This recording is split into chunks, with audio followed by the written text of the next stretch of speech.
Good afternoon, everyone, and welcome in to our 2023 Dynamic Disc Open press conference. Terry Miller. I'm going to be kicking things off with our world champion, our Dynamic Disc Open defending champion, and now last week, our Zootown champion, Kristen Tatar. Kristen, another weekend, another new state, another title last weekend, just coming off of being at Zootown. How are you feeling? I mean, I'm feeling great. Everything's been going very smoothly so far. And every time I come to the tour, I feel like I'm in this rhythm of like practicing, playing, and everything seems to be working out right now. So I'm just trying to like enjoy like experiencing this. You've been doing just that. I saw again on some of your social media some incredible pictures. It feels like you're taking in more than just the golf. What are you trying to accomplish in addition to the golf here? What are you trying to experience while you're here?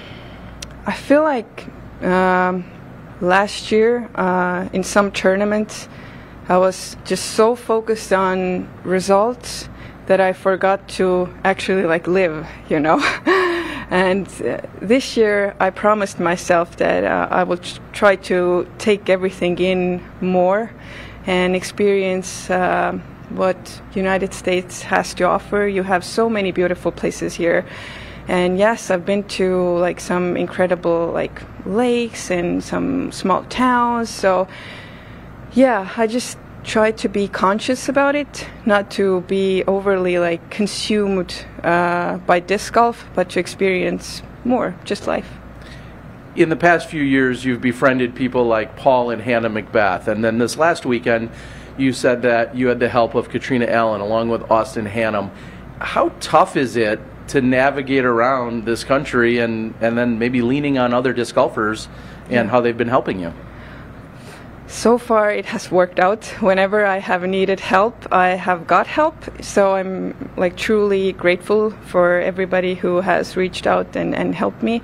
Yeah, I mean, last week would have been tough being there alone, and I think it would have been very expensive too.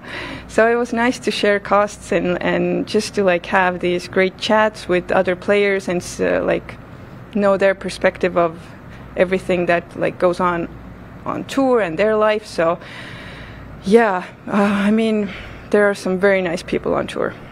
And speaking of perspective, as you step foot here, not just in Emporia, but specifically at the Country Club, the last time you left here, you were crowned world champion.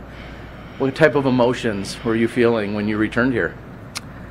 To be honest, like I said, if I'm on tour, I just travel to the next place and like eyes on the prize again. So I'm just practicing, developing a game plan. So I didn't really get that emotional, to be honest. I think I experienced all the feelings at that moment when I got the title, and at that moment it was overwhelming. But right now I feel like I'm in this moment right now. So I mean, it's so obviously nice to be here, but also interesting because my arm is not hurting anymore. So I've made some like changes in my game plan. So it's been kind of like just interesting for me to be here. All right, well, I have two questions relating to your game plan. Let's start with one in that you played at elevation last weekend, and it was 3,200 feet. Here in Emporia, we're around 1,400 feet. Did you notice any difference, and did you have to adjust your game plan? At first it felt a little bit funny, I guess, but like I got used to it right away, as I did in Missoula. So this is not a problem. I think my discs are working well, and yeah, I have good relationship with my discs. Very good, and it seems like they like you and you like them as well. We've picked that up. Quick follow-up.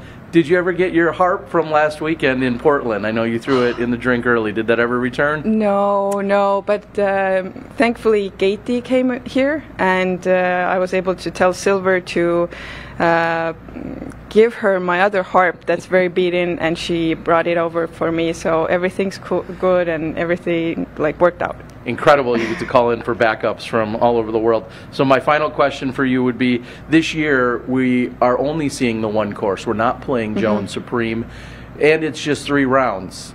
What does that do for you in terms of your preparation? Does it make it that much easier for you?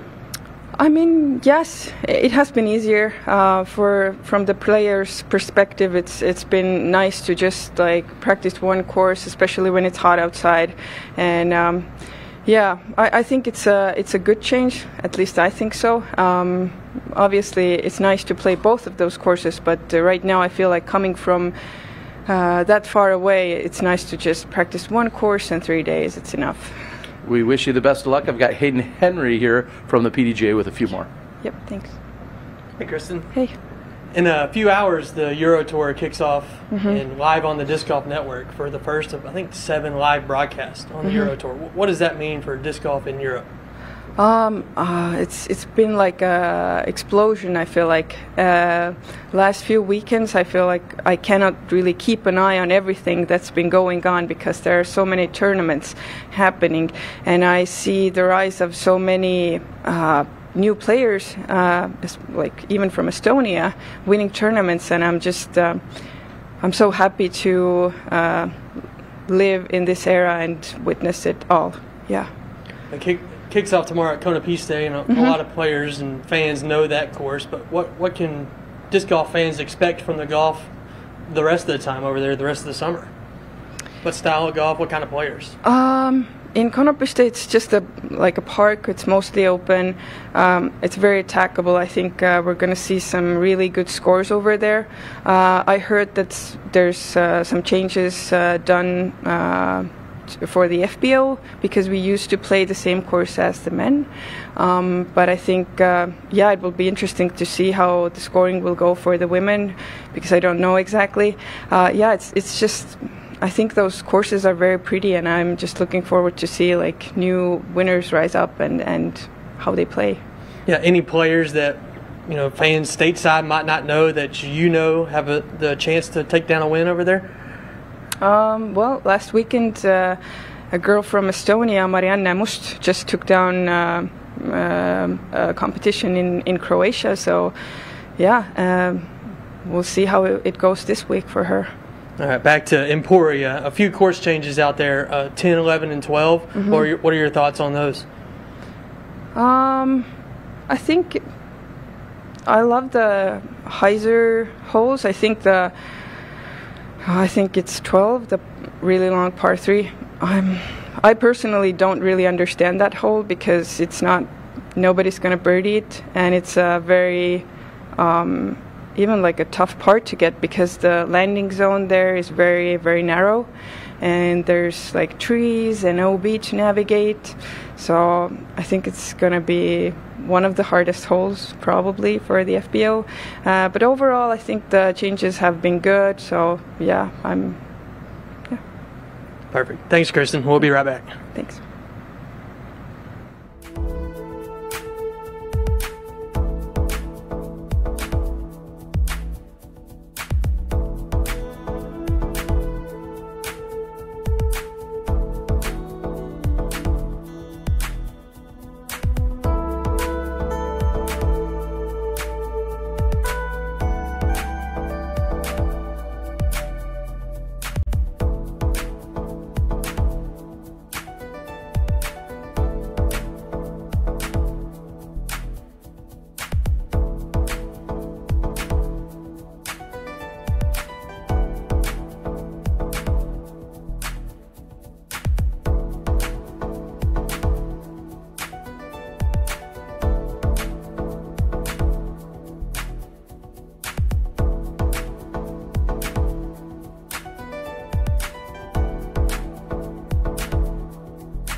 Joining us now is our MPO defending champion in Ricky Wysocki. Ricky, you're not wielding an axe or you don't have a fish above your head. I feel like you showed up disappointing us at this press conference, but what does it mean that you weren't in Montana last weekend? Don't you need as many points as you can get? Yeah, I do, but also we got a big stretch of tournaments coming up. We got, this week at the Dynamic Disc Open, we got the Des Moines Challenge, and we got the Preserve, and then we head straight to Europe. So we got a lot of tournaments coming up, so I was just wanting to take a week off. I did play 3 weeks in a row for the first time in a while, so I want to just take a week off and just kind of get here and start just getting my game ready for these next this next couple months. Really, I think the second half of the season I'm starting to feel healthy, and I really feel like I can pick up a couple wins here coming soon. And that leads me to my next point, which is how healthy are you? Are you 100%? Are you 92%? Like, how are you feeling, especially after a week off? Yeah, I think I'm 100%. I think that really the only rust has been the fact that, if I'm 100%, it's going to take a while for my game to catch up because I've kind of haven't had time to practice and putt as much as I wanted to. So I think that's kind of what's been lagging, is my health's good, and now my game's really starting to catch up to my health, to where I'm, both of them I feel like are at 100%. So I think that's a good sign, and I think that I'm really excited for the future of the tournaments to come because I really feel like my game's in a great spot. And when you say health, do you specifically mean your wrist, or are you just talking overall? Because it was primarily your wrist that was causing the most challenge at the beginning of the year, right? Yeah, it was a lot my wrist. I think that, at OTB, that stretch last year was my knee, and this year is my wrist. But I think both those things are going away, and I feel like I'm doing stretching, I'm doing strengthening. So I'm trying to do as much as I can to make all those joints and stuff healthy and strong to the point where I don't have any nagging injuries. And one of the things, I did a little bit of research regarding Lyme and flare-ups and what may cause it, and I saw everything from exhaustion, travel, physical and emotional stressors. Like, you kind of check a lot of those boxes. Is there anything, especially when we come here, that's got high humidity, some warm temperatures, is there anything that you've noticed that really initiates or is a catalyst to getting you to flare up and have an issue? Yeah, I think it's stress. I mean, like you said, that's a big stressor on the body, and so I think that's another reason why I took a week off, because if I'm having just mental stress, playing on lead card week after week, that's a stressful event, and so I think that can trigger something. But I think that, like I said, I've kind of, that between the ice baths, that kind of mitigates some of it with the heat and stuff. And so I've got a lot of strategies, supplements to, just stay hydrated and stay, just keep my body nourished throughout the long tour. So, yeah, it's something I feel like I've had it for 4 years now. I'm starting to really feel like, I'm just narrowing down my approach to it and figuring out what works, what doesn't. And I think that's just it's a learning curve. Well, and speaking of stressors, I do want to ask, of course, you won your first Worlds here just a few hundred feet from where we're sitting right now. There's got to be a lot of emotion, but also playing in the backyard of your primary sponsor, Dynamic Disc. So what kind of either stressors or other obligations do you have to fulfill on a week like this when you're here? Yeah, I mean, lots of, doing team dinner, shaking hands with, all the people that make the everyday operation at Dynamic Disc what it is. So shaking hands, hanging out with them, and spending the team dinner last night, and then doing media, doing practice round videos for Dynamic, and just lots of different things like that. But it's kind of expected. I think that every sponsored player has their headquarters of where they go, and they're obligated to spend 2 or 3 days doing stuff they probably don't really want to do. We will do it because we have to, but yeah, we're disc golfers at heart, and we want to be out there playing. But we know what comes along with being a professional. My final question here, and I think this is what most of the fans probably want to know, is what will it take for us to see another helicopter entrance? That's all we need to know. I don't know, maybe a couple more Dynamic Disc Open wins, and then we'll see. Maybe next contract, we'll see what's next. All right, well, we'll all be waiting with bated breath. Here's Hayden Henry from the PDGA. Hey, Rick.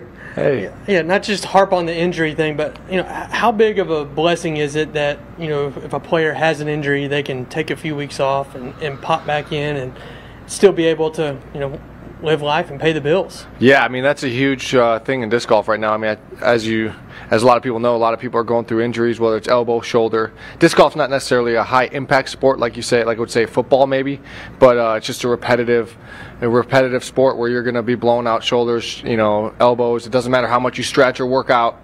you're stressing your joints every throw, and we're pushing our bodies to the max, throwing as far as you can, as hole after hole, playing these long holes like we got on tour these days. It's all about distance, distance and putting. I think that's the name of the game on tour these days. So as much as you can as a player, you got to be preventative and strengthen and stretch as much as you can to prevent that stuff. You talked about the grind that's really coming up over the next 2 months. How are you going to attack that, physically and mentally?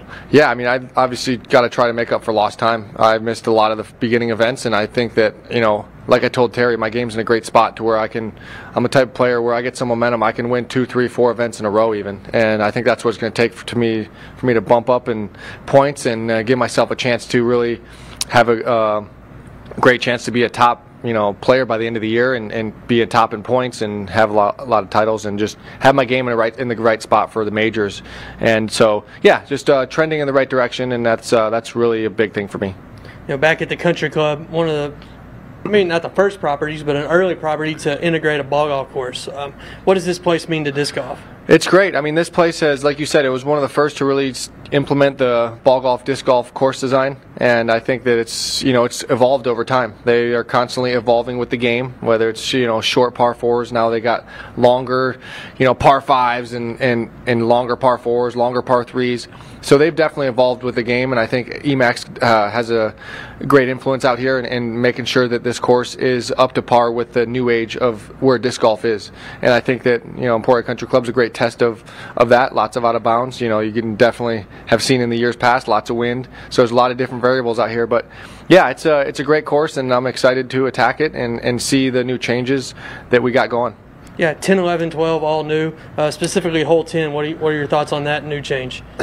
10 is that the par 3? Yeah, coming out of the woods to old 11's basket. Yeah, so that's is it like 395 uphill? Mm-hmm. Yeah, that hole's tricky. I think it's this 395, but it plays like I would say 430, 440 up the hill, and it's a challenging hole. Gravity's fighting you as you're going up the hill. Your disc wants to hyzer out a little bit more, so you kind of got to make the adjustment there. But it's a tricky hole, and I think it's a good separator. If you birdie it, you're going to gain strokes. Nice. Thanks, Rick. Here's Greg with a couple more. Thank you. First off, welcome back to Emporia. Thank you. I'm with KVOE here in Emporia, and for you, the country club coming back to Emporia, you've had some success here. Does that give you a little bit of confidence going into this weekend? Yeah, definitely. I mean, I think that anytime you go back to an event or a tournament that you've won in the past, you definitely have memories there, and I think that's going to help me. I've also got experience with all the different conditions out here, and that also helps. So it's kind of a double whammy, emotionally and physically, having confidence out here. As you practice this course, does it bring back some memories for you, and do you kind of relive some of those shots that you've made? Yeah, definitely. Coming back, you kind of you put yourself in that situation where maybe I was, during the World Championships or past Dynamic Disc Opens, where you have to, the crowd's all, for me it's around hole 16 with, I made a long putt from the drop zone a couple years back, and just the crowd went crazy, and you're, that's the adrenaline's pumping. So, yeah, those moments are great, and I think that this course allows for some epic moments to kind of build up throughout this course of a tournament. Well, good luck this weekend. Thank you.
Welcome back, everyone. Joining us now is Valerie Mondahano.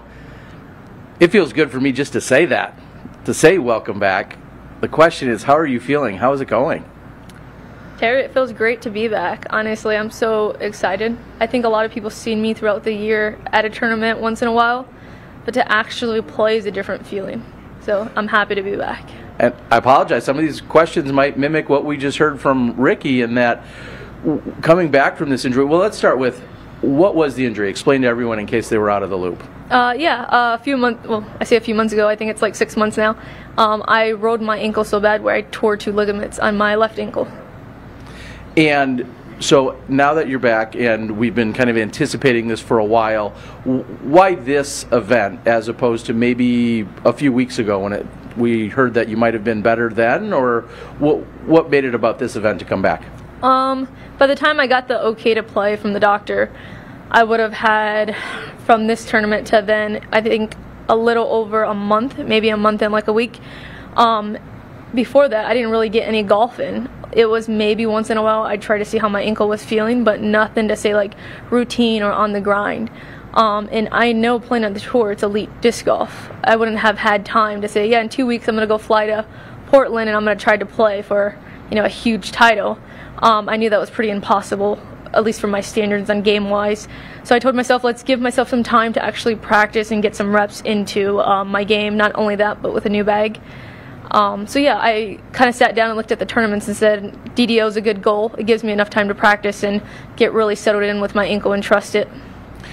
I'll get back to a few of the missed tournaments in a moment, but first I have to say, what percentage do you give yourself? Are you at 90, 92, 100? Where are you feeling right now in terms of your overall health? I'd say my ankle's about 85%, if I had to put a number on it. Just because when I went and saw the doctor last time, he said, there's still like inflammation around my ankle.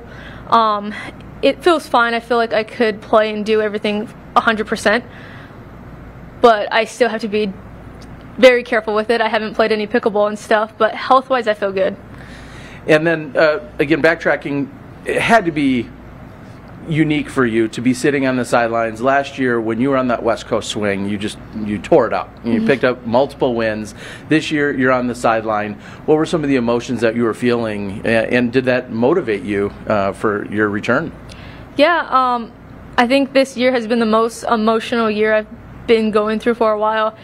Just because the roller coaster of the up and downs when the injury happened, I was like, all right, it kind of gives me a step back, and I know that the last season I was pretty burnt out, so it gave me a step back to take some time and really cherish disc golf. But at the end, this injury went a lot longer than I intended, so it was a lot of, I think, mental draining because I was just ready to play.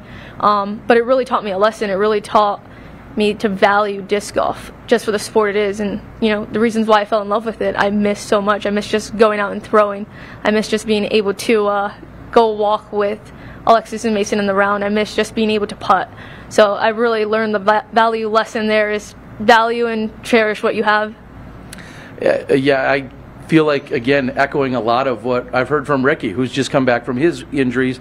So my question would be, what are your goals? What are your expectations? Knowing you're coming very late into the season, almost at the halfway point, have you set yourself up for any specific goals or expectations by the end of the year? Honestly, that's probably the hardest thing for me, is I'm trying not to set any goals and expectations for myself. Just because I'm a huge goal setter, and I'm very hard on myself. Like, even for this event, I told myself don't give myself expectations, but I'm shooting for top 5, which obviously is a very tough goal, but it's a goal of mine. And I just want to be able to enjoy the game. I'm telling myself, just take a step back and really value the game for what it is. You're able to play, you're able to walk another day, and just value that. And my last question would be, you spoke of it, you briefly mentioned a new bag, new sponsor. Of course, that's just another obstacle or hurdle, maybe an exciting one, but an obstacle nonetheless.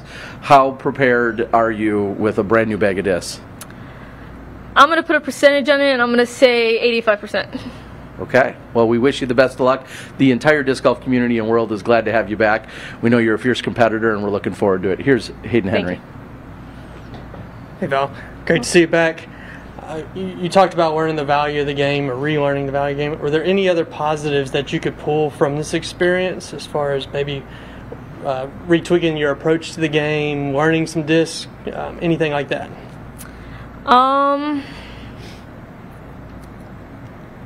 Gosh, I'm not gonna lie, I just blanked out. just a mental refresh. Yeah, I'd say a mental refresh for sure, but I think taking a step back and really valuing the sport itself and where I was and how much work I did put in and how much time, you know, it took to be an elite disc golf. I think that really showed me to look back at myself and give myself props for how much work I've put into the game and my game in Pacific. But yeah. All right, the Country Club, it's a big course. It helped kind of drive this disc golf, ball golf course mentality that we have these days. What is special about this place? What makes it unique? I think some of the fast landing zones, I think it shows you that you have to maybe disc down even though you don't want to, just to stick it in bounds. And I feel like that's some of the points that I'm looking at this week and trying to stick is just sticking in bounds, even if it's losing 50 feet of distance. It's as long as I'm safe, I can score in the hole still. I'm not letting go another stroke. Perfect. And here is Sarah Hokum. Hey Val, so glad you're back. Thank you. I think that your experience with an injury really relates to a lot of folks out there. So I was wondering, related to that, you said you were cleared 5 weeks ago, roughly. Yeah. How was that ramp-up process to get back into fully throwing? Were you fully throwing right away? What kind of limits did you set on your training in order to ensure that you came back safely? Yeah, I think a few weeks before I got the okay, I was still throwing standstills and kind of testing my ankle just like that. The minute I felt pain, I'd kind of just stop and leave the bag and touch it again in a couple more weeks. But I started throwing really slow, making sure I got my points down, but also making sure I didn't injure my ankle. And then the more I felt comfortable, the more speed I started putting into my throw. And I felt like that's where I am. Or I guess when I got the okay, that's when I started throwing 100%. But I still feel to this day I'm not throwing with full power as much as I used to throw. That might just be me, but I feel like I still have this ceiling I got to catch up to. Excellent. And lastly, were you able to consume any of the coverage while you were off? I did. I watched, I feel like, almost every tournament. Maybe that's not the case, but my parents have it on, and I was walking up and down the stairs, and I'd catch myself sitting there watching the whole round after I just told myself 2 holes. So I feel like I watched every event out there. Awesome. A true fan and player. Yep. And thanks, and we'll be right back. Thank you.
Joining us now is Holyn Handley, who's currently sitting in 6th in the Disc Golf Pro Tour standings here in 2023.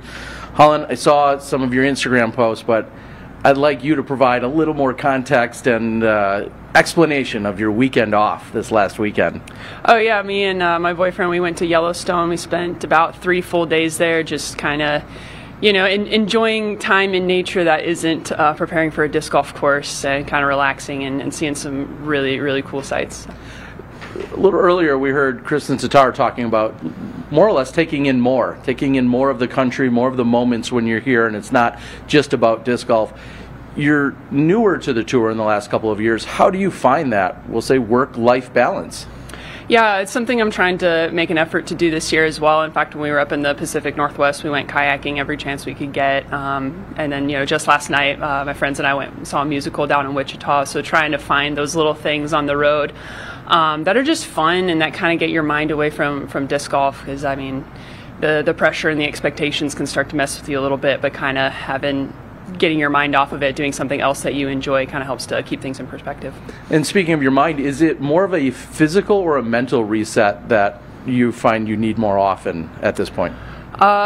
Probably both. I tried to structure my schedule so that I never have more than 4 weeks in a row, so that I have that time to kind of let my body recover. And then the way I structure my weeks, with my gym training and my practice schedule, I usually have plenty of time to recover.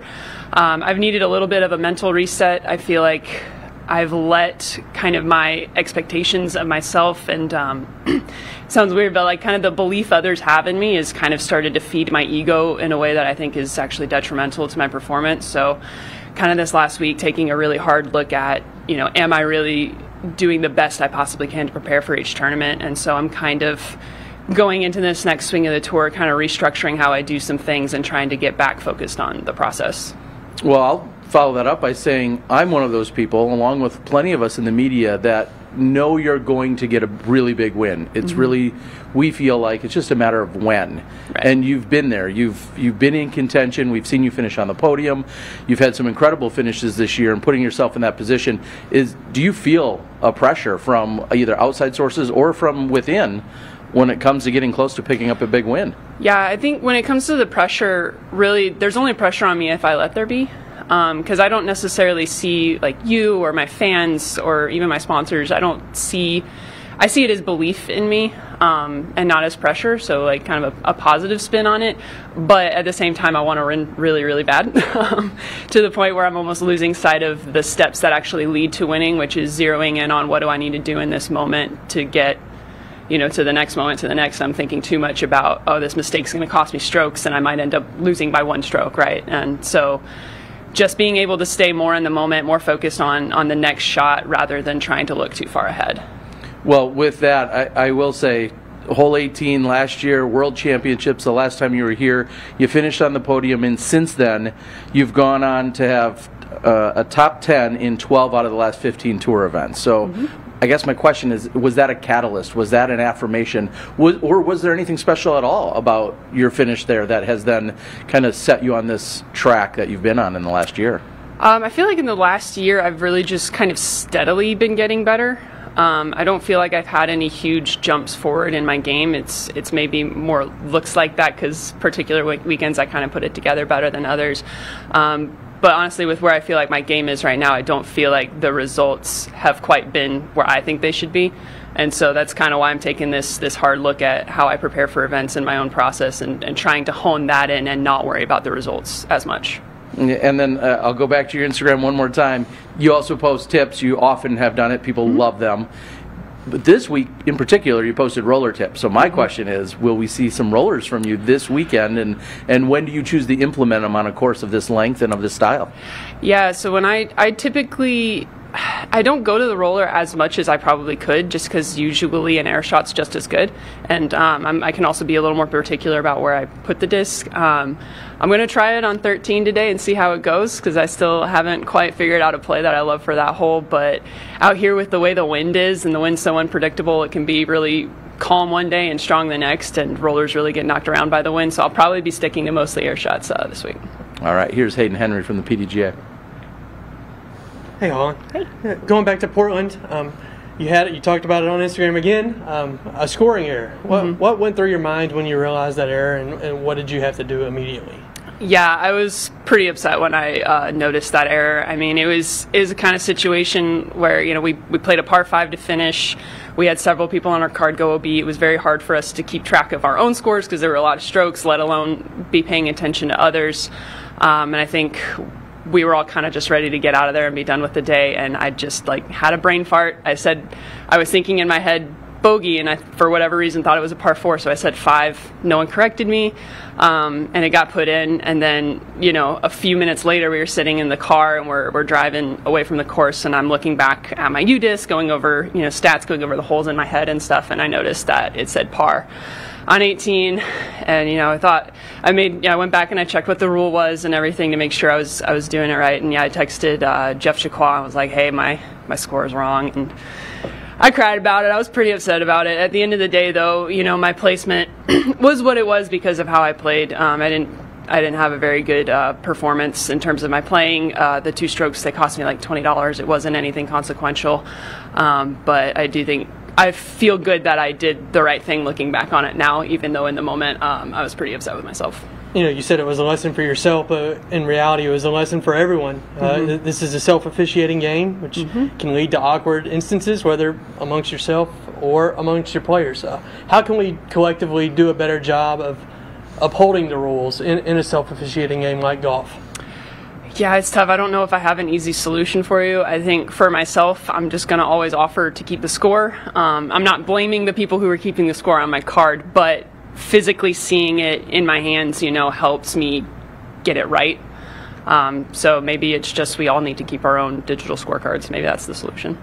Well, thank you for upholding the spirit of the game and what keeps the game going. So back to the golf, back to the country club. What makes this place unique?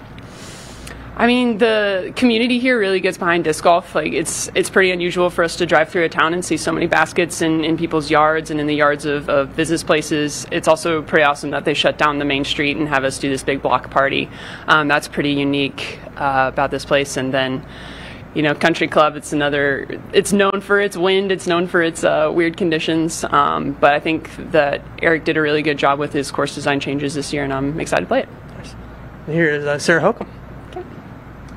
Hi, Holland. Hey. Excited to talk to you about this. You do a lot of instructional videos, and a lot of even veteran players turn to some of your stuff in order to kind of better understand their form. Does that affect your game on the course in any positive ways, or are there any negative effects of kind of doing all of the instructional work? Is it an enhancement, or what are kind of parse that out for us? I don't think it has too big of an effect. I never share tips that are something I'm currently working on myself.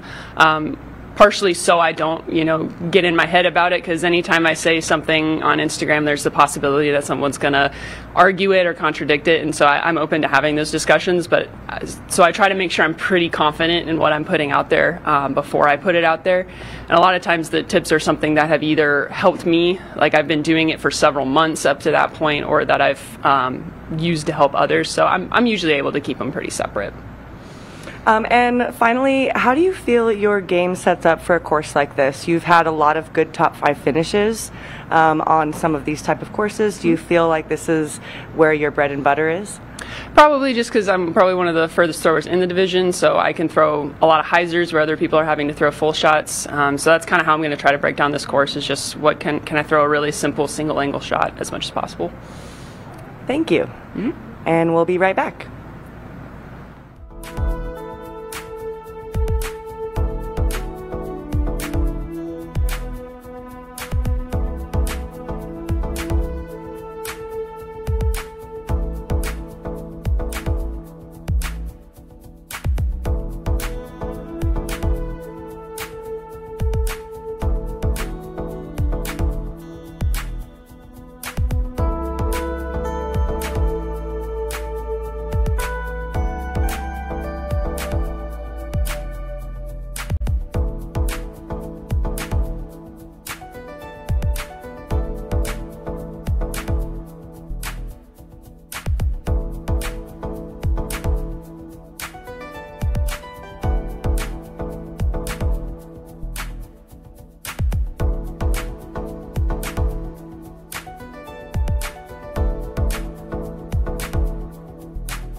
Welcome back, everyone. Joining us now is Paige Shue, our 2018 world champion. And Paige, although no longer sponsored by Dynamic Disc here in Emporia, this still has to feel like a homecoming for you of sorts, in that you and your family, you've spent a lot of time in this community.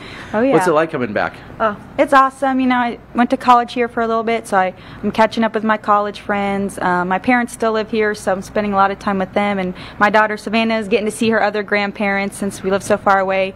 And then my brother and sister don't live too far away, so they're coming this weekend. So it's going to be great.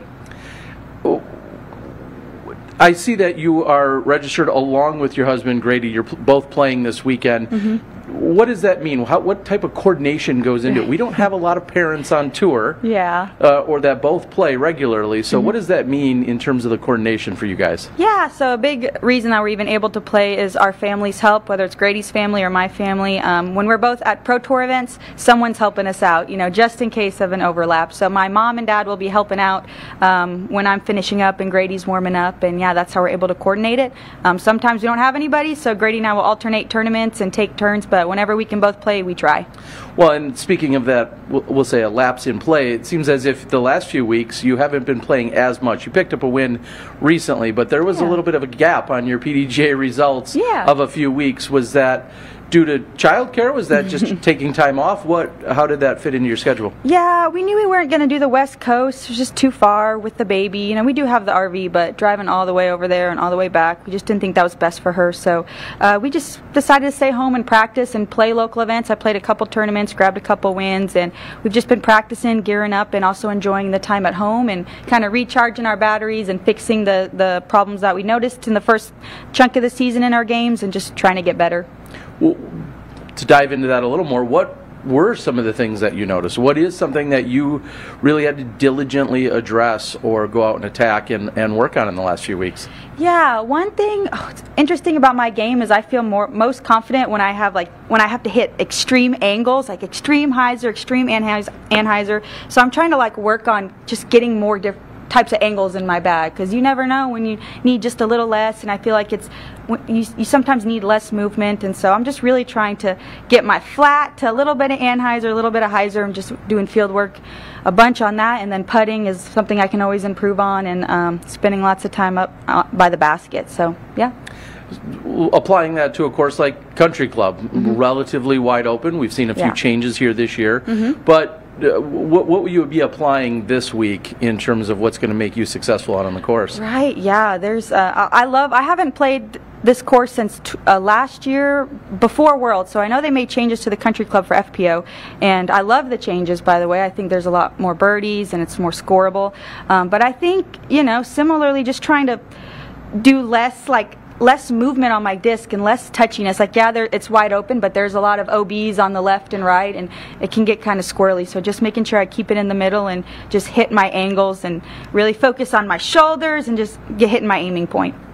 And like many players, this is kind of the beginning of a tougher grind. The next 3 weeks, elite level events. Then some players will go overseas, some will stay for silver events. But 3 weeks in a row, I see you and Grady signed up and going to be attacking the Midwest. Yeah. How do you have to gear up? What changes in your routine or in your schedule for you guys to be able to do 3 consecutive, very grueling weeks coming up? Yeah, you know, we just plan ahead. We have the RV with us, so we just, you know, before the season started, we picked the stretches we wanted to do, and we knew we wanted to do these 3. I've never played Des Moines, so I'm really excited. The course looks cool. I love the preserve. You know, family's here, so just making sure it's on our schedule. And in terms of just, you know, we just came back from a 6-week break, so I think that playing 3 back-to-back won't be that difficult for us because we've just finished recharging. So we're excited. Well, my final question would be very specific and local. What's one thing that you'll make sure you absolutely do this week, whether it's a visit, a friend, a store, whatever? What's one thing that you have to do while you're here in Emporia this week? Well, now that I have a daughter, I have to say visiting the splash pads around town, just little water parks for little kids. We're about to get our practice round in, and then we're heading there with Savannah, so we're going to make sure to do that and make sure she has fun too while she's here. So Emporia knows disc golf, and they also know splash pads. Yes. I love it. All right, here's Hayden Henry. Hey, Paige. Hey. Kind of a random question. When the whole family's on the disc golf course, what's one item that you have learned to bring to make the experience more enjoyable for everyone? Like including Savannah? Including Savannah, definitely Savannah. Man, snacks. Plenty of snacks. Snacks always keep kids distracted, so whenever Savannah gets a little antsy in her stroller, I just give her some goldfish and she's good. Talking disc golf, you've seen this course evolve probably more so than anyone. What makes the golf out here unique and special? Man, I know it's not really part of the course, but just the town we're in, the way Emporia embraces disc golf and the way the course is set up and how nice the flags look and the OBs and just how much time, you know, I've seen the work that's put into these type of events, and it just shows out here. It's just beautifully ran, and it just makes it a great place to play golf. I don't know when the last time we were here at this particular time of the year, but it's very green. The wind is supposed to be down. So what's going to be different about this week? Getting birdies. You know, in the past it was keeping pars, try to keep bogeys to a minimum, but there's lots of birdies out here now. And with no wind and, you know, good weather, I think scores are going to be hot. Thanks, Paige. Here's Sarah.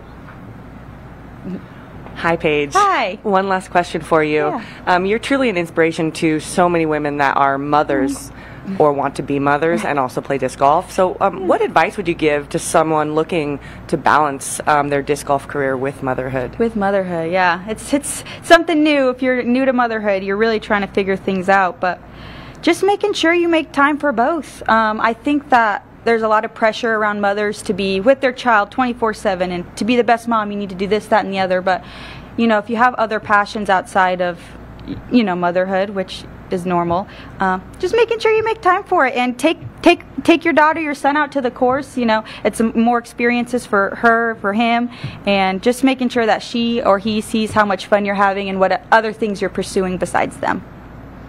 Wonderful. Thank you. Thank you. And we will be right back.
Welcome back, everyone. Joining us now is Haley King, who sits 9th in the Disc Golf Pro Tour standings. And Haley, just a few moments ago, I mentioned how Emporia knows disc golf. That's their tagline. Of course, it's incredible being here, but why more excitement this year? I think you and I agree. We're both feeling it more than ever. What is it about it? I don't know. It's just, this is disc golf central. Like, Emporia is disc golf, so I think it's just always exciting for us to come here, and just like the whole town is supporting us. They actually love us, so I think it's a lot of that. Yeah. What are some of the things that stand out to you, to kind of follow up on that stand out to you? We feel the support, but what are some of the things you see or that you could describe to others when you say you feel that? Okay, like we were just playing Hammond Park, right? And we were walking back to our Airbnb, and there were multiple people that stopped that were like gardening, right? And they just started talking to us about disc golf and started asking us where we were from and stuff like that. That doesn't happen anywhere you go. Nowhere. That's true. Or when you're going down a main street or a very popular street, and most of the marquees or kiosks say, you know, welcome disc golfers, or there's a sale or something like that. It is incredible to be here. Of course, DDO last year, along with the Worlds. Last year when we were here, though, I feel like it was at this very press conference, you had just come in and you arrived a little bit late. You didn't even have full practice rounds in yet. How practiced are you? How do you like just playing one course? Where do you sit with all your preparation? Oh, I feel really good. We walked the course today, and we played a bunch yesterday. So, I mean, I didn't throw too many discs, but I think that's key out here because I'll get plenty of shots out there on the course. 3 rounds at the same course is optimal for me. So, yeah. And I'll follow that up with, do you like the change? Do you like that we're not playing another course, whether it's Jones or any other course for that matter? Do you enjoy seeing just the one course on a weekend for 3 rounds? I think for the 3 rounds, 1 course is good. I would honestly still be fine with 2 courses if it was 4 rounds, but since they switched it to 3, I think it's a really good idea that we had 1 course. One of the conversations that is a theme is how people pace themselves throughout the year. Where are you with your pacing as to, not being in Montana last weekend, for instance, and so on and so forth? Where are you with your pacing, and what's part of that thought process?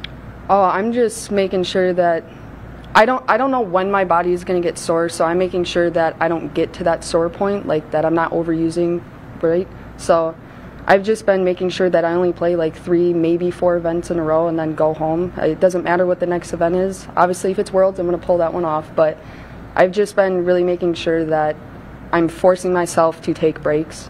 I need to do that. I plan to be here a long time, so going to do what's best for me. Yeah. The preventative and the thoughtfulness, I love all of that goes into it. Maybe one of my final questions would be, we see a number of golf courses on the Disc Golf Pro Tour, of course, the OTB Open, Portland Open, so on, and Wild Horse. We see at the beginning of the year, here we are again at a golf course. How would you compare this one to any of the others? Are there anything you either learn or you take away or that you make sure to apply, or are they just all uniquely different to you? I feel like they all do have their differences, but I mean, distance is very important on all those courses that you mentioned, so I think that's like the similarity. But honestly, a lot of the OB and the lines, I feel like they play differently. Like in Vegas, it's wide open, so you can just throw hyzers everywhere. That used to be DDO, and now they changed it up, so now you actually like have to throw on some trees and stuff. That's pretty new, and yeah, every course has its different, different stuff. Yeah. All right. Well, we wish you the best of luck. Hayden Henry's got a question or two for you from the PDGA. Thanks. Thank you. Hey, Haley. Hey, I just have one random non-disc golf question. Talk about gaming and streaming. How did you get involved in that, and describe that community? I have always been a gamer. That since I was a gamer before I was playing Fortnite, or before I was playing disc golf. I started playing Fortnite with a lot of disc golfers, and then out of the blue, I was like, hey, I'm kind of like good at this, and I really wanted to start talking to like my supporters a lot more, so that was a really easy way for me to start talking to them, and just like you get to see the real me. I'm acting different, I'm showing you who I am, you get to see how I react, so it's a really cool way to just get really involved with the community a lot more. Is there a lot of disc golf chatter on the headsets and everything? Oh yeah. Awesome. Yeah. Well, that's all I had, so thank you. Here's Sarah with some more disc golf questions. I love how you... Hey, Haley, how are you? Hey, good. How you doing? I love how strategic you are about your schedule. But what does that look like when you're at home, when you're taking a couple weeks off and maybe the tour is somewhere else? How is your training different, or is it the same when you're home taking that time off? So I've actually tried to make it to where when I'm home, that's when I do all my training. So I'm not going out to disc golf courses necessarily. I'm throwing into nets and putting, right? And then I'm doing a lot of weightlifting then. So then when I go on tour, I'm not doing any of that. So it's a complete switch, and it just allows me to think more clearly. Yeah. Great. How's that affected the way your discs fly as you come back after a slight, a training session where you've ramped up your lifting a little bit? Yeah. Does that affect, you have to kind of redial your bag in? Yeah, it's actually been a process throughout the entire year that everything is slightly changing because I'm getting stronger and I am throwing a little bit different. My posture is a lot better than it has been previously, so that really does change the disc flight a lot. Excellent. Thank you. Thank you. And we will be right back.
Welcome back, everyone. Joining us now is Calvin Heimberg, leading in the Disc Golf Pro Tour standings, also ranked #1 on the PDGA rankings. Calvin, tell us your favorite part about coming to weekly press conferences as the #1 rated player in the world. It's just doing it every week and getting to talk to you, Terry. I just love it. Okay. Nothing like taking 10 minutes out of my day at a random time, scheduling the rest of my day around it. It's a blast. All right, good. Well, the world is glad that you enjoy it, and we appreciate it. What were you doing this last week? We didn't see you out at a silver event, so what were you doing? Yeah, I was just slow rolling, back east. Spent some time in Oregon looking for some rocks, doing some hiking, spent a little bit of time in Utah, and then eventually, after Utah, kind of made the longer trek all the way across in a couple days. So really just broke up the drive a little and, rested some. And nearly 20 hours when you go from Portland to here, ultimately, if you were to go straight shot. So yeah. Makes sense you were breaking it up in that sense. Is there any sense of relief when you get to an event like this? You just played Portland with 2 different courses over 4 days. Now you come here to 1 course over 3 days. Does that excite you? Yeah, it's certainly easier to prepare for. The tour's been stopping here in Emporia for a long time. Country Club, they changed a few holes out here this year, but for the most part, it's pretty similar to iterations we've seen in the past. Some holes have been the same forever. Some we've played for a couple years, so it's a lot easier to practice and prepare because you really have an idea of what you want to do on the course before you even get here. Let's dive into those 3 holes. They're in the middle of the course. Changes, thoughts. What did you see when you were out there scoping out those 3 holes? So they changed 10, 11, 12. Really, I feel like 11 and 12 are kind of the same hole, and sometimes you can kind of throw the same shot. One's a little longer than the other, but they're very similar. You can just throw straight 400 feet, you're putting on both of them. And then the combo hole of old 10 to 11, not my favorite hole, maybe a little better than old hole 10, but I think you're going to see a lot of different ways to play it. I think a lot of people are just trying to get through that initial gap and then kind of scramble their way up. You should probably see a lot of birdies on that hole, and not anticipating too much trouble on that one. And there's one more change. We got to do tee-pad on 18 as well, which I don't like. So why don't you like it?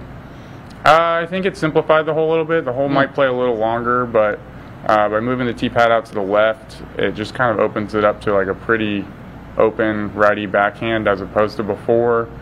It was a little more technical. You had to throw, if you were throwing a backhand, you had to throw a much straighter shot in order to get in the right position. It was definitely a little more difficult, even though the shot was a little shorter.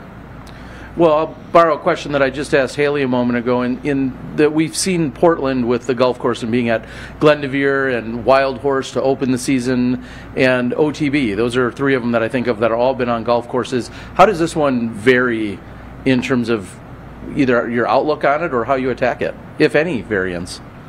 I think with all of these golf courses, it's pretty much just attack the whole time. You really have to score well if you want to be competing for the win. So, the approach to the game isn't very, very different. I just think this course in particular, I think you probably have to execute at a little higher level just because of how many times everyone's been here. Everyone's a lot more comfortable playing out on this course. All right, my final question is, I feel like through a rumor mill at some point, I had heard that maybe your back wasn't 100%. Is there any truth to any of that, or just flat out, how are you feeling? I'm feeling good now. Portland wasn't necessarily feeling the greatest. Didn't really get a practice for that event, so that wasn't ideal, but feeling a lot better now. Should be 100% good to go. All right. Well, I look forward to our next chat at the next press conference, which will probably be coming up next weekend. But until then, here's Hayden Henry from the PDGA. Hello, Calvin. You're so excited to talk to us, but then after the event wraps, you get on Facebook and or Instagram and do an own recap show of your own. What's the demand for that week in and week out? I don't know what the demand is, but I do know that takes about 2 minutes, and this is about 10. So it's definitely a little shorter when I do it on my own. Maybe a little less insightful. I don't have someone asking me questions. It's just a little recap, but I do them both. Do you take notes before you go on Instagram and some main talking points? What do you want to recap on? What we forgot to ask you about? No, there's no notes, and it's also a little different because it's after the event. So like I'm talking about things I did or didn't do, and this is just about things I want to do or should do. All right, we're about to kick off a crazy stretch of the tour. Yeah. How are you feeling overall, and how are you going to kind of pace yourself over the next 6 weeks as we head to Europe?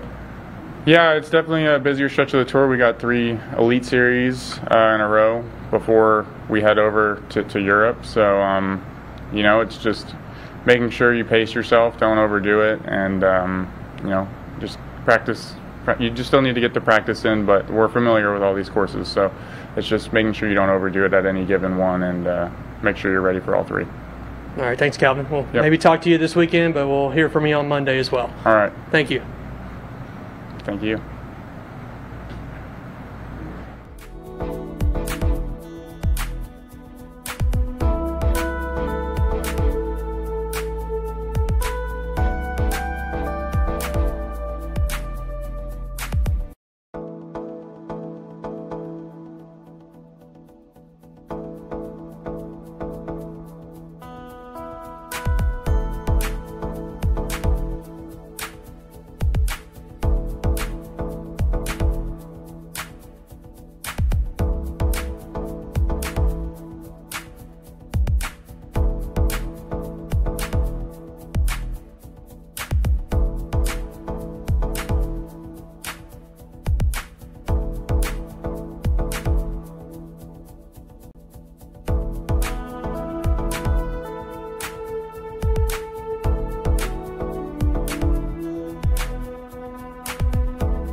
Welcome back, everyone. Joining us now is Carter Aarons, who placed 5th at the Beaver State Fling a few weeks ago, and then 15th at the Portland Open.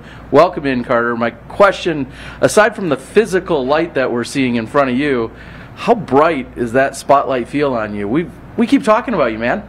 Yeah, it's crazy.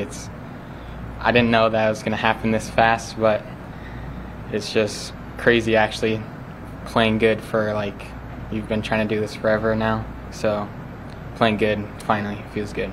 Well, the spotlight is deserved. You're talking to us for all of those reasons you just mentioned. I'm going to rattle off just a few numbers I researched on you last night. You averaged 1032 golf in Portland. You took 15th out of 109 players, where you opened the event with the hottest round, which was rated 1062. And a little deeper dive shows me 3 out of the 4 best rated rounds of golf you've ever played have happened in the last month. Yeah. So trending in the right direction, as us older people would say. Mm-hmm. What is it about this last month, about popping off, so to speak? What's going on with you?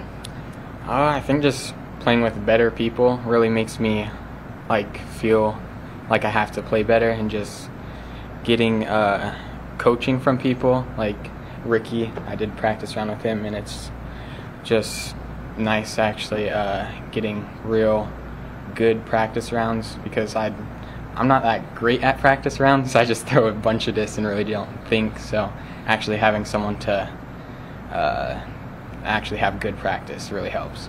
Well, Ricky, of course, 2-time world champion, knows the property and knows disc golf. So what did you learn? What was your biggest takeaway in that practice round? Just really play safer. Hold stuff out wide of the trees and make them come back in. Just don't bring any danger into play. Just play consistent. If someone hasn't been watching or hasn't seen what your game or what you're capable of, or maybe your style, how would you describe it? Does your previous answer indicate to me that maybe you're normally aggressive, or what's your style of golf?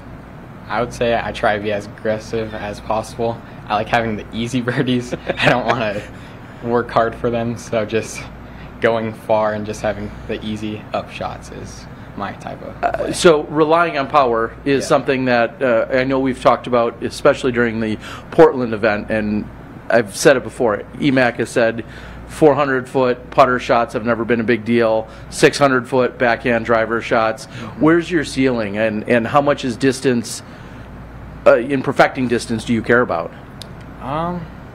I think I have enough distance now. I'm really just trying to, since I'm from Washington, I have a bunch of wooded courses, so just go out to the wooded courses and just work on my line hittings and angle control. So just get more accurate and just consistent with my lines.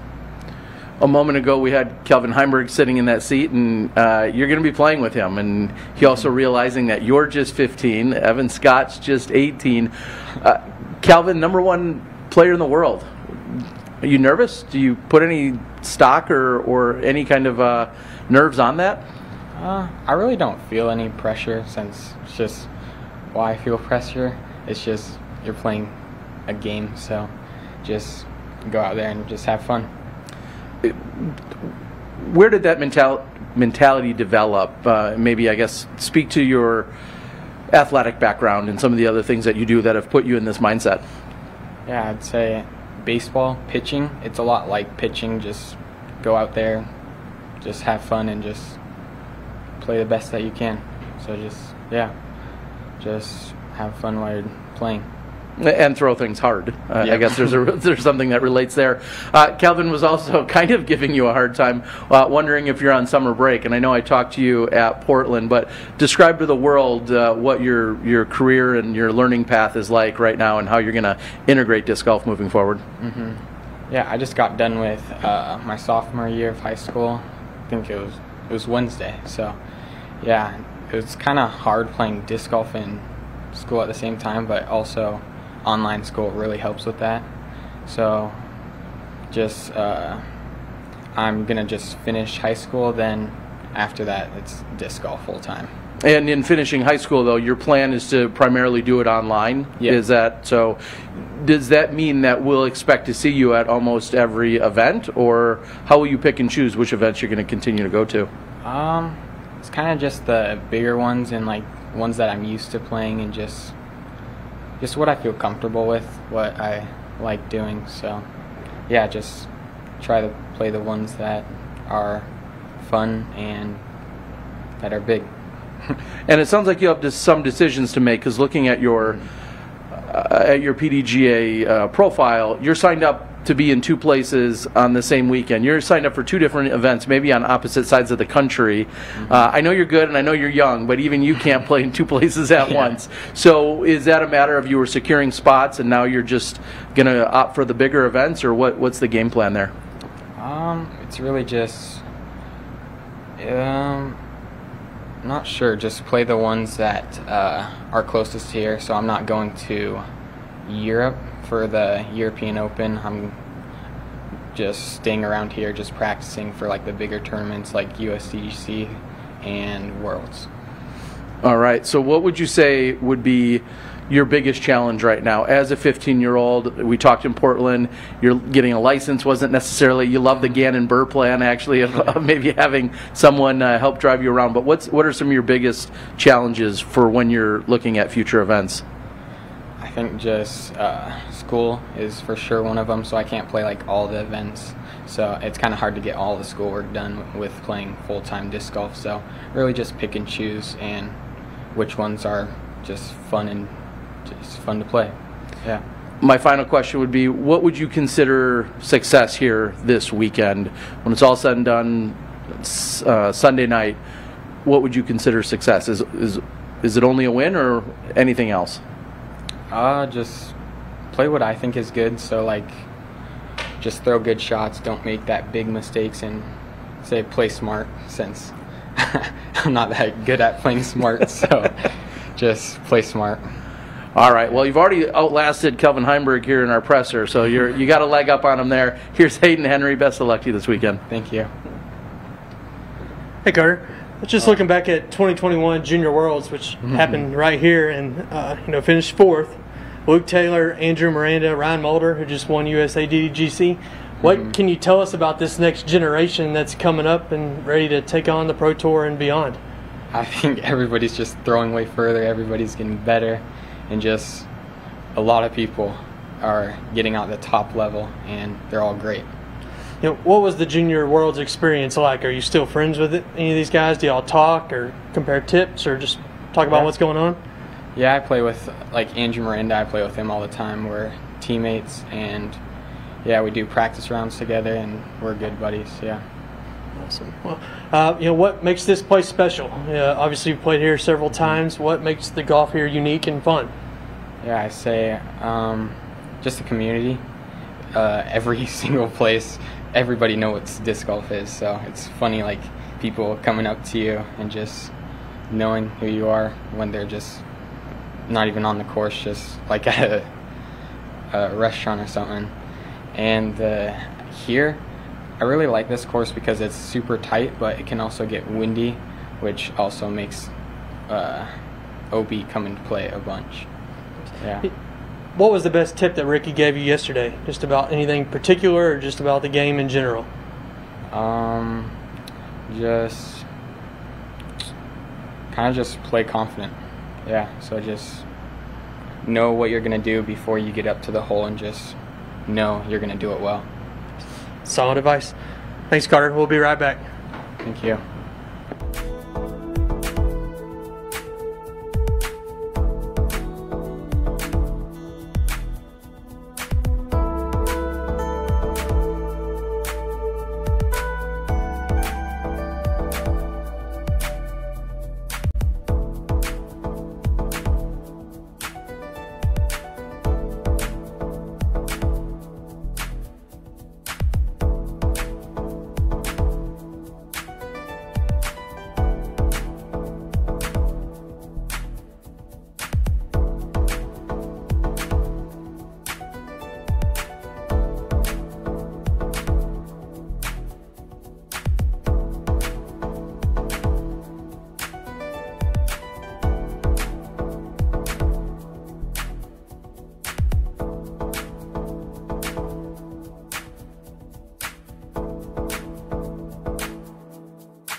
Welcome back, everyone. Joining us now is Evan Scott, winner of last weekend's silver event, the Zootown. That feels like a whirlwind, probably, right? Yeah, Two for sure. rounds. Let's just break it down from the top. How does that feel? First of all, to get your first win. Let's start there on the Pro Tour.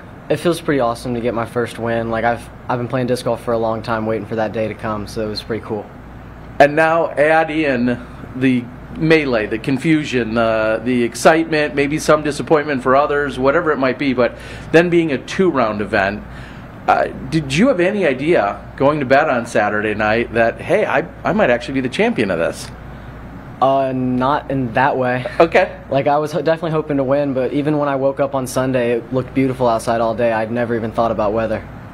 And then from there, what were some of the things that transpired throughout the day that, got you to ultimately an announcement? So I never even heard anything about it until like 5 minutes before I went to head to the course. I got a text from Brian Earhart saying that they just blew the horn, and I'm looking up at the sky like it looks totally good outside. So I got to the course, and it slowly, you could start to see the weather come in, started to rain, looked pretty bad, and eventually they called it. What were those mix of emotions? I'm guessing they were mixed. What were those emotions when you're crowned champion but you didn't play that final round? I'd still say mostly just like happy that I won, because I felt like I played good. Like the first 2 rounds I played really well, so I felt good about it. So for all of us that didn't get to see that final round because you didn't play it, describe your game and then maybe how it relates to playing out here at Country Club.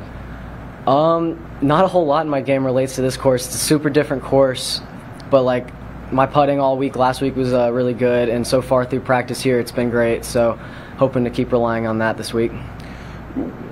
We've seen highlights posted to the Disc Golf Pro Tour. We've seen on the various social media. I think at one point you had like 5 Circle 2 putts. I don't know if they were in a row. They might as well have been. Just launching them in from everywhere. Do you attribute your putting either successes or your strategy? Is there anyone you emulated or copied or modeled it after? Not really any one person. Like I just watched, like when I learned to play, I watched a bunch of touring pros and kind of taught myself how to throw based off of that, but I wouldn't say my putt really emulates one person.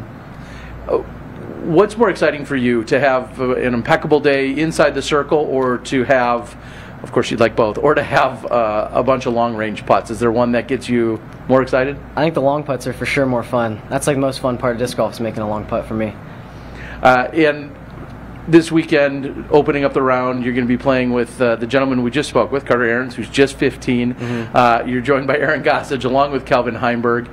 Is there any of that, I don't want to say idolization, but what is it when playing with some of the best players, especially someone like Calvin and Aaron, who was runner-up at the World Championships here? What's it like to play with the established players like them? For me, I like it a lot. I think it's really fun. You get to play on cameras, which is cool. And then for me, it's also just feels easier to play a good round when I'm watching everybody else on my card shoot a really good round. How do you address any nerves? Do you get nervous? And then if so, how do you address those? I don't normally get too nervous, like definitely a little bit, but I don't really know what I do to address it. I kind of just deal with it. You apparently make putts. Is probably a good way to get over it. What does the rest of the year look like in terms of how competitive you are and the events that you're going to be playing? Because right now we're at the halfway point. People are looking at standings. Some players are going to Europe. Some players are still looking at silver events. Where do you stand in with your path for the rest of this year? I just checked the Pro Tour points recently, and I think I'm like 50 points outside of making the championship in Charlotte. So hopefully if I can just finish the last half of the season well, I'd love to make it to that. What would you consider success here this weekend at this course in this tournament? My goal, I'd love a top 20 out here. All right. Well, very impressive to see. Congratulations on last weekend. We know you would love to have played that 3rd round, but at the end of the day, you can only beat the people that show up in the rounds that are offered. So congrats. Thank you. Here's AJ Risley. He's got a question for you. Hey, Evan. So we didn't have too much wind last week in Missoula until, of course, that storm blew in. But I'm looking behind you right now, and the branches on those trees are moving, so we're going to have some wind this week. For sure. Is there anything in specific, like any strategy that you're going to put in place to change your putt? Not necessarily my putt. My putt just kind of stays the same. I'll just obviously change where I aim if it's a little windy. I'd say more like with the drives, I'll change my game plan, maybe be a little more safe if it gets windy. Great. Thanks. Here's Hayden. Hey, Evan. Just looking back at 2017 Junior Worlds, a lot of familiar names on that list. Yeah. What is it like just coming up with this group of players that's pretty close to your age bracket? I think it's been really cool. Like you said, I played with, I think Gannon won the Junior Worlds that I played that year, so it's cool to kind of come up and be playing on tour with him now. And then I saw Isaiah Esquivel's playing this tournament too. I think he was in that Junior Worlds field. So I think it's cool to see us all kind of get better and start playing on tour instead of in juniors. What stands out to you about that generation of golfers? What makes you all different and as you come up? I think that just once they started to get more kids into disc golf, it's a lot easier to improve as a kid, in my opinion, just because you haven't really learned any muscle memory yet, so it's a lot easier to get that burned in. You did the Junior Worlds, obviously won AM Worlds. What was your highlight or your favorite moment, other than winning, of course, but from those times? I think just being out playing a world championship at that point, especially for the junior one, at that time in my life, that was pretty cool just to be playing in a world championship. Awesome. Oh, and here's Sarah Hokum. Hey, Evan. Hey. How are you? Good. How are you? Great. I noticed that you have been finishing really well this year, but hadn't really gotten to the top 20 until OTB was a top 23. You got there, but then at Cascade Challenge, you got second, and that kind of propelled you to your win at Zootown. Was there something that happened in between or before the Cascade Challenge that really gave you a breakthrough in your game? Not anything that I noticed. I felt really confident going into that tournament. I liked that course a lot. It suited my game well. So I'd say confidence going into that tournament helped me out a lot. And then just playing well there obviously gives you confidence for the next tournaments to come. Excellent. Also, this is your second full year with the Pro Tour. And previous to that, you'd still toured a lot, but not on the professional side with the Pro Tour. What are some of the unexpected challenges you've faced these last couple of years that that we weren't expecting from previous touring experiences? I'd say just little things about this is my first year in an RV, so there's little things with that you're not really ready for. Just having to be in a laundromat all the time, having to maybe get food a little more often rather than cooking. But I've enjoyed it a lot. It's been awesome so far. And people are still kind of getting used to what your game is. What would you describe as your kind of favorite kind of golf? For sure, woods golf. Kind of shorter, mid-ranges and putters in the trees is what I enjoy the most. Awesome. Thank you. Thank you. And we'll be right back.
Welcome back, and joining us now is our tournament director in Jackie Morris. First of all, how are you doing? This is a big week, Jackie. How's it going? I am actually feeling really good. Trying not to be but I'm still staying on my toes. So I'm feeling good, but staying on my toes. Yeah, we had to peel you away from your computer because we know that you're very busy with everything going on. So I've got just a couple questions for you, starting with, one course this year. We're not playing Jones Supreme. That was kind of introduced last year. What was that decision-making process and those conversations to go from the 2 courses down to the single course here at Country Club? Kind of streamlining, like the activity, and getting it almost kind of easier. There's a lot of logistics that go into these events. And I know a big thing was, to figure out shuttling, parking, where people can fit, spectators being able to be on site, a good enough course for both the FPO and MPO to participate at, and things like that. So that was kind of why we just decided to do the Emporia Country Club course and just kind of centralize all of the disc golf action. And when you say we, who are part of that decision-making team or group that's consulted on those types of conversations? So Doug was originally a part of those conversations, but also Eric McCabe, just talking, with Jeremy Rusko, Jesse Arzola, just that whole kind of events team that we have in a way. Because we don't have like an official events team, but we all wear multiple hats at Dynamic Discs. So yeah, those were those people who were involved in those conversations as well. And then maybe that leads to the next question, which is the course changes that came about here on this particular course as you guys trimmed down to the single course. Is that exclusively Eric McCabe, or who's part of that team that then goes out and looks at it? So Eric McCabe definitely did some hole changes, and then I know Jeremy has done a lot of the clearing out that you've seen on the course, just for spectator viewership and things like that. And then Jesse Arzola helped a lot with those changes as well. So the Glass Blown Open, which this event formerly was, and then also the Dynamic Disc Open, both of them are huge tasks and just massive undertakings. What are some of the other things that are going to be taking place this week, whether they're new or they're staples of those events? What are some of the things going on this week? We are still doing the professional putting competition. That is happening at our pro shop downtown, and then the finals will be at the block party on Saturday night. Block party is still happening as well. That's a fan favorite. We'll have food truck festivals, Emporia local vendors, and then lots of disc golf vendors. And then we have some other activities lined up. We have the Bite Roll Championship happening this evening at Stonens Grove. There's a charity throw-off on hole 16 tomorrow night, so if you want to stick the island like the professionals, come out and take part in that. The double eights are running it. And then we have a full event schedule, so several other things going on this weekend. And what are some of the best ways that people can keep themselves in tune and up to date with everything that's going on, whether they're here or from afar? What are the best ways that people can keep track of what's happening? Yes, so the Dynamic Disc social media, the Disc Golf Pro Tour coverage, DynamicDiscOpen.com has the full event schedule there, and then so Dynamic Disc and the GBT, they're just putting out all of the I guess it's Disc Golf Network is putting out all the coverage this week, so definitely tune into those. All right, we'll keep everyone up to speed there. Some of the other things that we've seen, I think of things like the bonfire that has happened. What does it take to either add or subtract an event like that, like the bonfire, which we've had for so many years? What does it take to, what are those discussions like? Definitely thinking about our time frame and our goal, because we do like to have a lot of activities that are going on, but we also don't want to oversaturate the week either. So we've kind of fine-tuned some of those things so that we could offer really fun events, but also do good disc golf events as well. So yeah, just kind of what's our time and how much manpower we got. Well, and that leads to one of my final questions, which is describe volunteers. I believe that was one of your positions many years ago, was being a volunteer coordinator, as you've then been promoted all the way up through the ranks. But what have been, what's it like in terms of a volunteer, that process, that procedure? How many do you have? Give all the props where needed there. Yes, so Scarlett Lowry is our new volunteer coordinator. She's doing a wonderful job. She's actually out on site right now checking in volunteers. We have roughly, I think, 80 volunteers this weekend, and we look at what we need. That's where we start, exactly what we need on the course, what we need off the course. We get the numbers finalized there, get a form created, and then we start pushing that out and asking for help.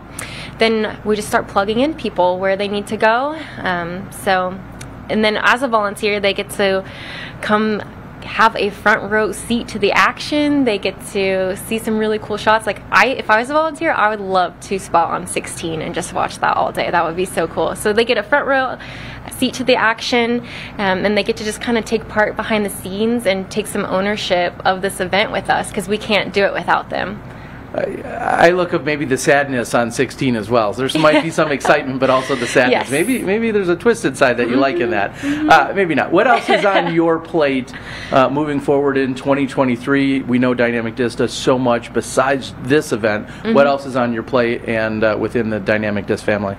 For this year, so after this, it slows down a little bit for me, but I've got several more local events that are going on, and my ultimate favorite, I'm not trying to be biased, but the Emporia Ladies Open in October. I'm hoping for 100 ladies to come out this year, so I'm really looking forward to that. And then I'll start planning for the Masters Worlds next year, right after this. So I'm just like, get through this weekend, and then I'll think about all of that. So. Yeah, as we continue to say, Emporia knows disc golf, as does Dynamic. So then my very last one is, you just mentioned the women's only event that you have in October. Also, you being TD, and then Christine Jennings from the Disc Golf Pro Tour. We see this collaboration, this amazing partnership that we have, and more women with these significant roles. We saw Rebecca Duffy along with Callie McMorran just a few weeks ago hosting the PDGA major event.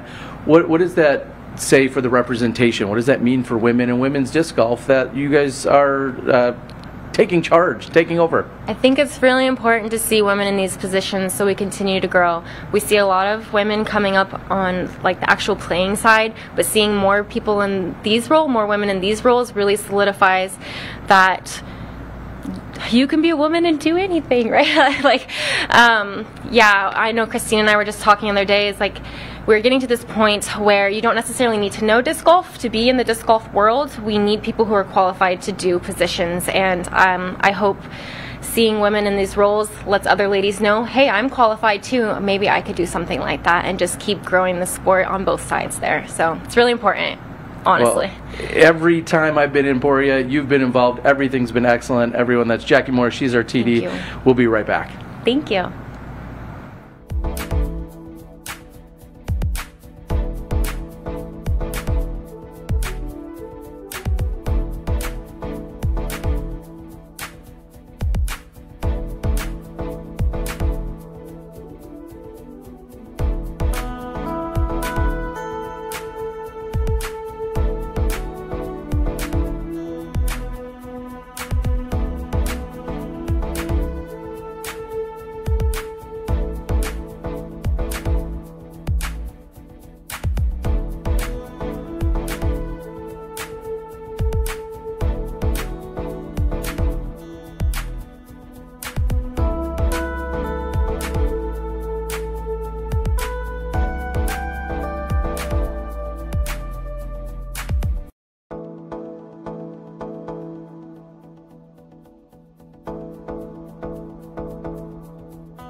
Welcome back for our final interview of the day. Christine Jennings, administrative executive. Okay. Yeah.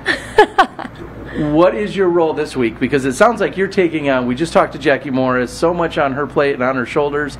You also taking on more this week, is that right? Explain. Yes, so I'm the Disc Golf Pro Tour on-site lead for this event, so I'm here to make sure that the local tournament director, the local staff are supported with our staff, so overseeing our operations coordinators as well. Those are the guys that set up the course every week and tear down, so just kind of overseeing that, making sure that everything's going smoothly and set up for success.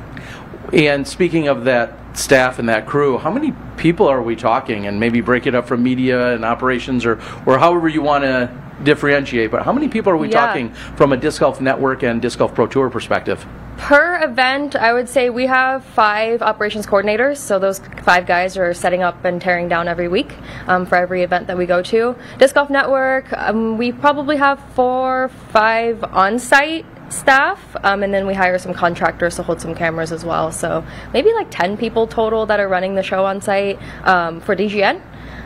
So yeah, and then however many volunteers and local staff that we get as well. Yeah, where does that line get drawn as to that maybe it's almost even a dance as to when the Disc Golf Pro Tour is involved as opposed to the local tournament director? And I think of crowd management. I think of moving assets around. How do those different things get juggled around? Yeah, we have a lot of planning meetings leading up to the event, and so we create those lines as those meetings are happening. So a lot of the time for Disc Golf Pro Tour, we have all of the assets with the sponsors, and you're seeing all these advertisements on the walls and stuff like that, the trust, but just kind of making sure that they're supported in any way. So sometimes we're just kind of like filling the gaps of what the local committee needs.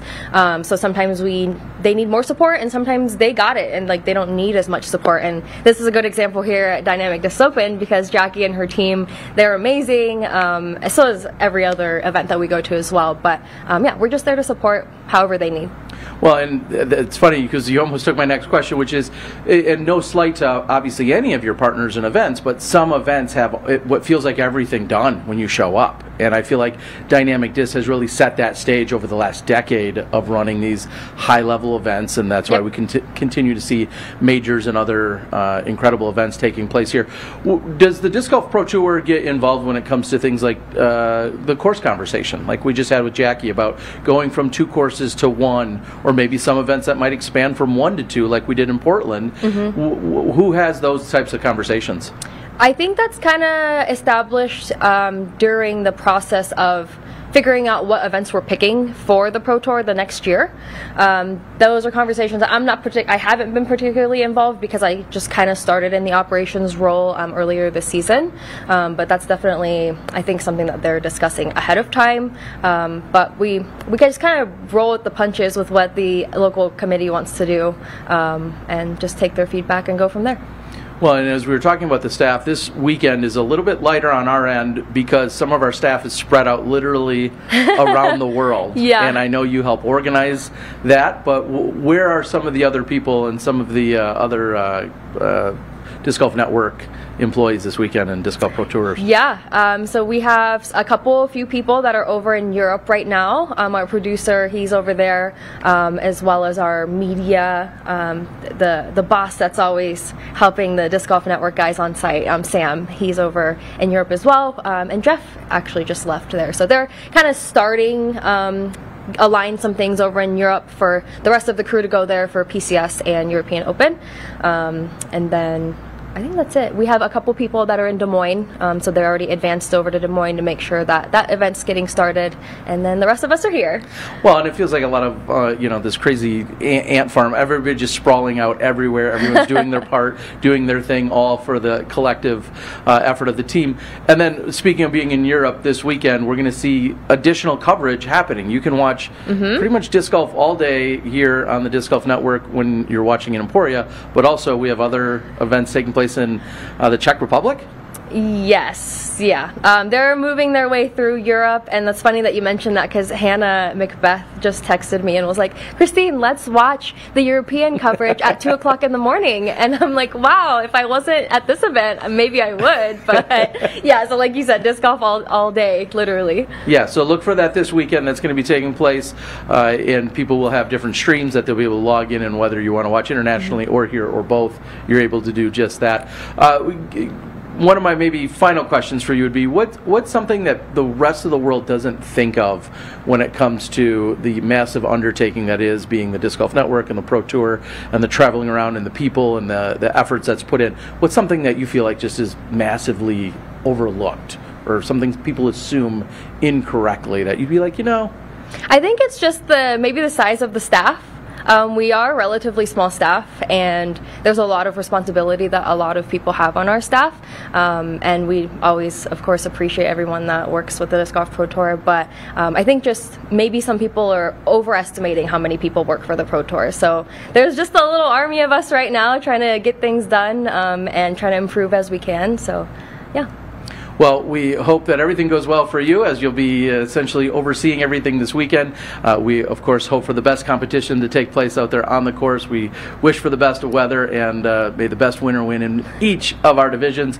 I think that's everything for us here at the 2023 Dynamic Disc Open Press Conference. I'm Terry Miller, and we'll see you guys tomorrow on the Disc Golf Network.